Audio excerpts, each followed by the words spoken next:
TV सत्यमेव व्रतम। गौरी म्हणजेच महालक्ष्मीचं पूजन केलं जातं। आपल्या सौभाग्याचं रक्षण व्हावं म्हणून सर्व देव स्त्रियांनी श्री महालक्ष्मीची आराधना केली। दैवी शक्ती प्रकट झाली आणि तिला राक्षसी वृत्तीचा नाश केला। त्याबद्दलची कृतज्ञता व्यक्त करण्यासाठी गौरी पूजनाचा सण साजरा करण्याची प्रथा निर्माण झाली। काही जण कुंभारवाड्यातून मुखवट्याला शोभतील असे 2 सुंगड आणून ते रंगवतात, त्यावर नाक डोळे काढतात। काहींच्याकडे पितळेचे मुखवटे गौरी म्हणून बसवतात। काही ठिकाणी ज्योतीप्रमाणे चित्राची पूजा करतात। काही ठिकाणी कुमारिकेकडून सुवासिक फुलांच्या वनस्पती आणतात व गौरी म्हणून पूजा करतात। कोकणात शेतकरी तेरड्याचे रोप आणतात, ते सुपात लावून त्यावर मुखवटे घेऊन त्याला साडी नेसवतात। काही लोक मडक्याची उतरंड रचून किंवा डब्यावर डबे ठेवून त्यावर मुखवटे ठेवून गौरी उभ्या करतात। कोकणस्थळी मंडळी नदीवरून 5 किंवा 7 खडे आणून त्यांची पूजा करतात। माझ्या घरी परंपरेनुसार प्रदूषण मुक्त अशा चिखलांपासून महालक्ष्मी बनवल्या जातात। 1885 मध्ये पण आजी शाहूबाई विठोबा शिंदे यांना महालक्ष्मीच्या शेतातील चिखलापासून मुखवटा बनवता न आल्यामुळे त्यांनी अक्षरशः महालक्ष्मी म्हणून चिखलाची पूजा केली।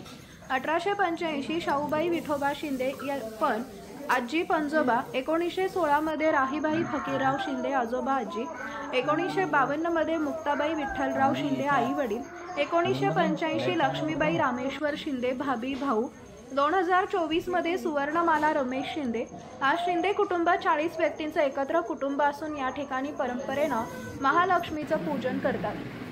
पण आजच्या आधुनिक काळात मातीचे गणपती, मातीच्या महालक्ष्मी बनवण्याऐवजी प्लास्टर ऑफ पॅरिसचे महालक्ष्मी व गणपती बनवले जातात। मात्र आजच्या काळात प्लास्टर ऑफ पॅरिसच्या मूर्तीमुळे मोठ्या प्रमाणावर भूमी प्रदूषण होत आहे। मात्र आजच्या आधुनिक युगातही पर्यावरण जपण्याचं कार्य काही कुटुंबाकडून होत आहे। यातच हिंगोली जिल्ह्यातील कैसापूर येथील डॉक्टर रमेश शिंदे आणि संपूर्ण शिंदे कुटुंब म्हणावं लागेल। मागील अनेक वर्षापासून शिंदे कुटुंब स्वतःच्या हाताने स्वतःच्या शेतातील मातीनं घरच्या घरी महालक्ष्मी बनवतात, स्वतः रंगरंगोटी करतात। अतिशय चांगल्या प्रकारे या महालक्ष्मी बनवल्या जातात। स्वतःच्या हाताने बनवल्यामुळे महालक्ष्मीच्या प्रती त्यांची भक्ती श्रद्धा दिसून येते। दुसरीकडे इको फ्रेंडली महालक्ष्मी बनवल्यामुळे या पर्यावरणाचं जतन देखील होतं। शिंदे कुटुंबांनी सर्वांसमोर एक आदर्श निर्माण केला। आता गरज आहे पर्यावरण रक्षणाची, पर्यावरण जतनाची। शिंदे कुटुंब करत असलेल्या कार्याची दखल घेऊन आता आपण ही पर्यावरण पूरक इको फ्रेंडली गणपती व महालक्ष्मी बनवूया आणि देवानं बनवलेल्या या निसर्गाचं जतन आपण करूया। म्हणजेच महालक्ष्मीचे पूजन केले जाते। आपल्या सौभाग्याचे रक्षण व्हावे म्हणून सर्व देव स्त्रियांनी श्री महालक्ष्मीची आराधना केली।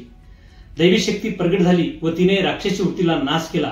त्याबद्दलची कृतज्ञता म्हणून आज गौरी पूजनाचा सण साजरा करण्याची प्रथा परंपरेपासून निर्माण झाली आहे। या ठिकाणी पाहिलं असेल काही जिल्ह्यामध्ये कुंभारवाड्यातून मुखोटे आणले जातात आणि ते मुखोटे कोणी डब्यावर मांडते, कोणी मडक्यावर मांडते, पहिल्या परंपरेने एक लाकडाचा तुमचा हे करून म्हणतात। या ठिकाणी पाहिलं असेल कोकणात जर गेलं त्या ठिकाणी एक रोप असते, त्या रोपावर पूर्ण मुकुटे म्हणतात। काही ठिकाणी कोकणात या ठिकाणी नदीमधले खडे आणतात 5-6 आणि त्या खड्याची पूजा केली जाते। तशीच परंपरा म्हणून आज जर पाहिलं असेल मी आजोबा वडील सांगतात या ठिकाणी आमच्या घरी परंपरा आहे। 1885 मध्ये माझे आजी आणि आजोबा शाहूबाई विठोबा शिंदे यांनी ज्यावेळेस त्यांना ती मूर्ती बनवता नव्हती त्या ठिकाणी पाहिलं असं त्यांनी चिखल आणला आणि अक्षरशः चिखलाची पूजा केली। तेव्हापासून आमच्या घरी परंपरेपासून पाहिलं असेल 1916 मध्ये राहीबाई फकीरराव शिंदे माझे आजोबा व आजी यांनी सुद्धा चिखल आणायचा आणि त्या ठिकाणी त्याची लक्ष्मी बनवायची आणि त्या ठिकाणी पूजा करायची। यानंतर पाहिलं असेल 1952 मध्ये मुक्ताबाई विठ्ठलराव शिंदे माझे आई व वडील या ठिकाणी पाहिलं असेल तेव्हापासून ही परंपरा आहे। या ठिकाणी 1985 ला लक्ष्मीबाई रामेश्वर शिंदे माझे मोठे बंधू आज स्वर्गवासी आहेत, त्यांनी सुद्धा ही आमची परंपरा कायम आहे। आता 2024 या ठिकाणी सुवर्णमाला रमेश शिंदे मी व माझे मिसेसचं नाव तुम्हाला घेतलं। या ठिकाणी आमचं हे कुटुंब जवळपास खूप मोठं कुटुंब आहे। पण आमच्या इथं अशी परंपरा आहे या ठिकाणी आम्ही बाजारातल्या कुठल्याही महालक्ष्मींना आणता शेतातला चिखल आणतो, अक्षय त्या चिखलाची मूर्ती बनवली जाते आणि त्या मूर्तीचं आम्ही पूजन करतो। या ठिकाणी कोणी पेंटर नसते, कोणी काय नसते, पण परंपरेनुसार आलेली चालू चालू असली महालक्ष्मीची पूजा आज पूर्ण पाहिला असेल आमच्या पूर्ण पिढ्यापासून या ठिकाणी काहीतरी आगळीवेगळी असती आणि या ठिकाणी आजच पाहिला असेल आपण लक्ष्मीचं पूजन झालंय या ठिकाणी निश्चितच या ठिकाणी मी